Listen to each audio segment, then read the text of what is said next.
Yes, welcome back to Preps Today with John Millea. John Millea, sports and activities guru at MSHSL.org. You can find John's journal there. You can hear his spoken word artistry here. And John also, in an earlier phase of our lives, John and I were colleagues who covered a lot of professional sports as well. And this show is always about high school sports, Minnesota high school sports and activities. But it is kind of fun to see people who used to be high school athletes grow up and start contending for pro championships. So I know you're kind of into this Wolves run as well. Yeah, Jim, I'm like everybody else. I'm bringing my blank to town here, it's unbelievable. It's just unbelievable the way that thing has taken off. So my wife wants a Bring Your Ass t-shirt, so I might have to make that happen. But no, it's nuts. And, we're talking here on Wednesday, a few hours before game one of the Western Conference Finals. This is pretty wild. I mean, that Denver series was wild enough. We'll see how this goes. You got a prediction for how this series is going to go? I mean, I'm going to go out over my skis a little bit. Sure. I'm going to take Wolves in 5. I just think I think not only are they the better team and have home court advantage with this, I just think they match up well with Dallas. Now, with that being said, Doncic is amazing. Yeah. He's as good as anybody in the world. And he's a unique challenge because he's a guard. You can't really double team him the way you can double team a post player. He's got Kyrie Irving next to him. Yeah. They're very good. They're very good. But I just think the Wolves have what it takes to match up with a good team like that. Yeah, it's going to be fun. I'm excited. I think like everybody else, we're planning our schedules around these games now after, for me, not paying a lot of attention to the Wolves during the season, in and out, didn't go to any games, but boy, now it's all encompassing. It's just, there's nothing like a professional sports team that's really good, and it's the postseason. And we don't experience that enough here. We know that, but boy, this is really fun. And also, I've covered a lot of good teams in my time, and might be the most likable group of people I've ever covered who are actually really good too. Connolly, classy guy. Finch, classy guy. Assistant coaches, classy people. The players are classy.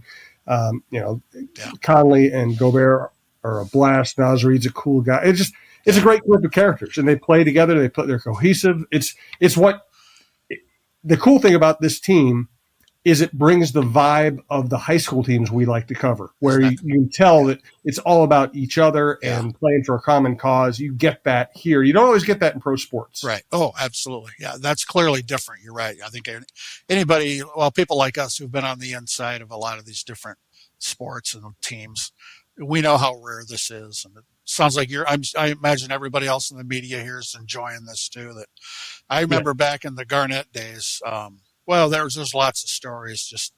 I remember Kevin Garnett just having a screaming match in the locker room. I think this was after a practice, not with another player or coach, but with one of the media relations guys.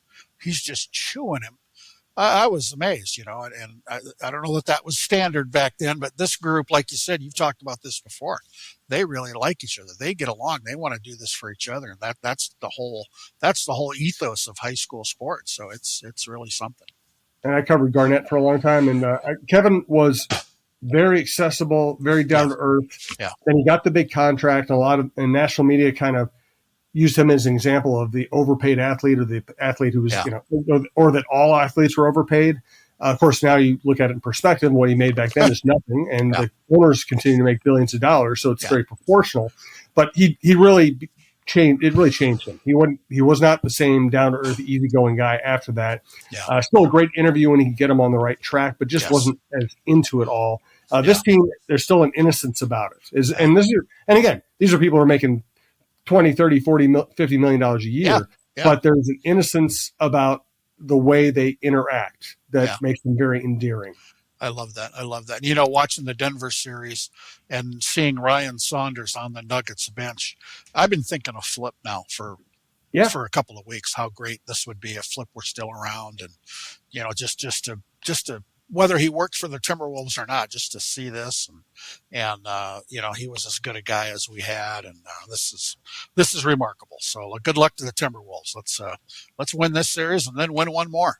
It'll be fun. I'm going to be at all the games from here on out, as I have been for the last series or so, and it's going to be a blast. Cool. And also, by the way, If you like the Wolves, check out the John Krasinski Show here at TalkNorth.com. He does great work. We're doing bonus episodes while the Wolves are in the playoffs. It's a very popular show. I highly recommend it if you want real insights into these Wolves and what's making them work. Check that out. Best thing for the John Millea Show or John Krasinski Show, anybody on the show, on the network you like, please subscribe to your favorite podcast app. It's easiest way to listen. It's also absolutely free. This, of course, once again, is our prep show at TalkNorth.com. Thanks to our longtime sponsor, Pizza Barn in Princeton. We're coming to you from the Aquarius Home Services Studios. Also want to thank Bay to Bay Boat Club. And let's get into the meat of this show. Yeah. Let's start off with high school postseason. Yeah. Speaking of spoken word artistry, here we are. The postseason is underway. We've got softball section tournaments. That started this week. I was at a game at St. Anthony Village on Monday where that team defeated St. Paul Harding in a section game. I think I'm going to be in New Prague this evening, Thursday, for a regular season baseball game. They're still in the regular season. This is the last week for regular season baseball. Boys tennis, they're in section tournaments as they decide who's going to go to state as teams and individuals. And then last weekend, as we talked about on the show last week, it was the MSHSL adapted softball state tournament at Chanhassen High School. I was there. It was absolutely outstanding. We had a real rarity. There are two divisions, the cognitively impaired and the physically impaired. It's really rare that teams, that CI teams and PI teams from the same school districts basically win those. And that's what happened. Dakota United, which is has kids from several high schools in Dakota County, they won the CI and the PI titles. That's extremely rare. So congrats to the Dakota United Hawks and all the teams that played at state in adapted softball. It was really something really cool. Great stuff. All right. John sends me titles, what he wants to talk about. We don't really do a lot of scripting here. We want to have it be a natural flowing show. But his next title is Setting the Example, and I have no idea what that's for, but John's going to tell us. This is worth it, Jim. This is worth the mystery. It's a baseball-related thing I saw on Twitter after a baseball game last week in the Metro here. Blake was the home team, and Duluth Marshall came down to play the Blake Bears. These kids from Duluth, this happens not often enough, but every once in a while we'll see photos of a locker room or a dugout or even a gym where one of the teams basically has picked up all the trash, cleaned it. This is what the Duluth Marshall baseball team did. The Blake baseball Twitter account posted a photo of an absolutely spotless dugout, and the words said, "Not many teams do this." Just shows how great the players, coaches, and families are at Duluth Marshall. Just want to say thank you. So great going, Duluth Marshall Hilltoppers. You're riding a bus all the way down here to play a baseball game. I couldn't tell you who won the baseball game, but I know who won the post game, and that was those kids from Duluth Marshall for picking up every speck of gum wrappers and everything else. And that's how you set an example. Way to go. I love it. All right, we're going to get to John's annual Minnesota track complaint and this week's most valuable teammate. Once again, though, we're coming to from the Aquarius Home Services Studio, and we want to know what's going on at Pizza Barn right now. Yeah, Jim, we're still in May, the pizza of the month we've talked about at the Pizza Barn there in downtown Princeton. It's the Hot and Poppered. Includes a cream cheese, sour cream base, jalapenos, bacon bits, jalapeno cheese curds, freshly shredded mozzarella. Make sure to stop in, get that pizza of the month throughout May here. Those food trucks at the Pizza Barn, they're chewing up the roads. They're getting busier all the time. One of them will be at Princeton Speedway here tonight, Thursday, for great racing and great pizza. And on Friday, Saturday, and Sunday, if you're anywhere in the vicinity of Zimmerman, just up the road from Princeton, it's this weekend is Wild West Days in Zimmerman, and there'll be a Pizza Barn food truck there Friday, Saturday, Sunday. And if you would like to have one of those food trucks for your event, go to pizzabarnprinceton.com, click on food truck, check it out. They'll set you up. And thanks to our good friend Jody Stay, her whole crew at the Pizza Barn for sponsoring this podcast for all these years. Yes, thank you, Jody, as always. Thanks also to Bay to Bay Boat Club. Bay to Bay Boat Club offers a limited number of season-long memberships in our private club and half-day or full-day pontoon boat rentals on Lake Minnetonka. Members have the opportunity to play on luxurious pontoon boats, as well as a variety of well-appointed deck boats, speedboats, and offshore boats. Our daily pontoon boats are deluxe, custom-built boats with many amenities and comfortable seating for up to 14 people. Beta Bay Boat Club, Country Club Boating, 24 years in business, and voted Minnesota's best 3 years in a row. Please visit us at betabayboatclub.com for more information. We look forward to welcoming you this summer. All right, let's get to your annual Minnesota track complaint. Yeah, that's my annual Minnesota track complaint. It starts with high school track and field in Iowa, my home state, although I've lived in Minnesota longer than I lived in Iowa. They had their high school track meet last weekend, over 3 days. At Drake Stadium at my alma mater, Drake University in Des Moines. They had almost 40,000 people there over 3 days. That's remarkable. Now, at our state wrestling tournament over 3 days, we had almost 60,000. So there's a comparison there, but still, that's pretty good to basically get 13,000 fans in the stands every day. Drake Stadium, its capacity is about 14,500, so they darn near filled the place 3 times. And I always get a little wistful, and a lot of people have heard this complaint from me, but I just wish we had a great track and field stadium in Minnesota, a place to showcase the sport. We don't have that. So here's my annual complaint. It's a horse that's been dead a long time, but it's the fact that when the University of Minnesota built their new track, it's now 6 years old. They didn't build it where I thought where I wanted them to build it. I have no expertise in this, but it's right in the middle of campus in the athletic facilities. It's a small footprint.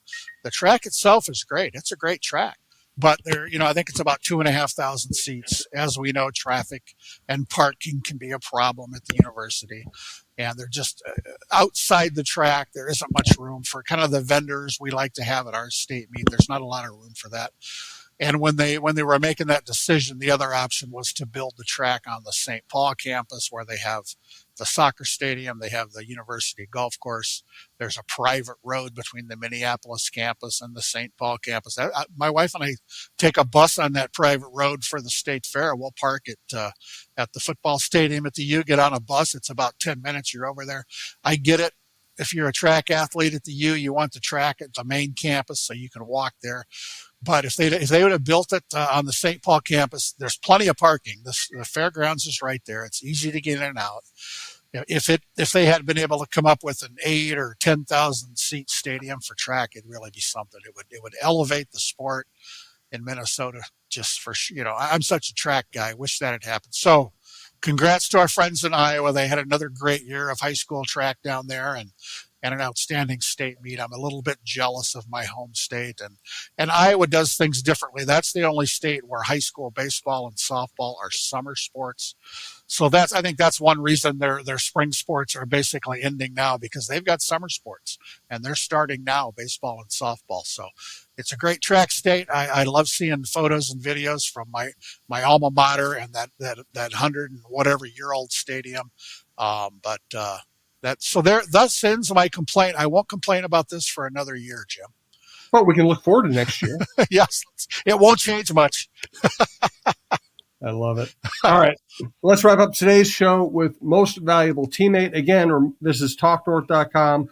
Check out John Krasinski on the Wolves, Roy Somali, Lavelle Neal, and myself on the Twins. We've got a bunch of great sports shows, best sports lineup town, outdoor content, variety content. Check it all out at talknorth.com. And if you like it, share it on social media or tell somebody about it. We are still growing and we're enjoying the process. Let's get to this week's most valuable teammate. Yes, sir, Jim. This is the award from the Minnesota State High School League every week to a most valuable teammate. This week we're honoring Holden Truax. He's a senior from Parker's Prairie, plays football, he wrestles, plays baseball, is on the Clay Target team. An injury last fall ended Holden's football and wrestling seasons, but he played a big role as both teams went to state. He was at every game, tournament, meet, practice. Every team event for both sports remained positive.